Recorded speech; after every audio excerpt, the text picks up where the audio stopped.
এবার প্রচুর তীব্রভাবে বিক্রিয়া হচ্ছে এবং একটা হাইড্রোজেন গ্যাসের পুরো স্তর তৈরি হচ্ছে। এখানে আমরা এই হাইড্রোজেন গ্যাসটা দেখতে পাচ্ছি বাবলস কেটে উঠছে। ঠিক আছে, এই যে বাবলস কেটে উঠছে গ্যাসটা।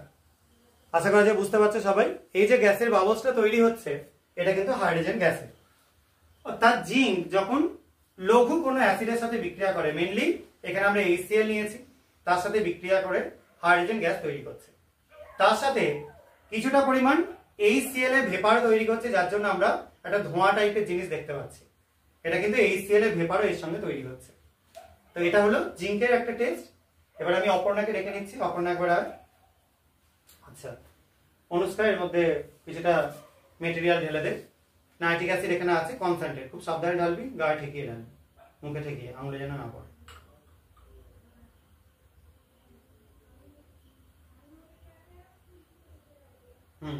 বেশ থাকো। এখানে আমরা কিছুটা কনসেন্ট্রেট নাইট্রিক অ্যাসিড নিলাম, গাঢ় নাইট্রিক অ্যাসিড নিলাম। এই নাইট্রিক অ্যাসিডের মধ্যে এবার যোগ করা হবে কপার। যোগ কর, কয়েকটা এরকম ছিপে চাকতি সহ যোগ করে দে। চাকতিটা প্রথমে দে, চাকতিটা নিচের দিকে দে, তুলে ধর এটাকে। আস্তে আস্তে গায়ে গায়ে, হ্যাঁ বেশ। আর ইয়ে দে, দিয়ে দে, বেশ।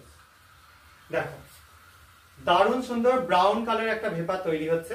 আমি ব্যাকগ্রাউন্ডে সাদা রং দিয়ে দেখাচ্ছি, দেখতে পাচ্ছ?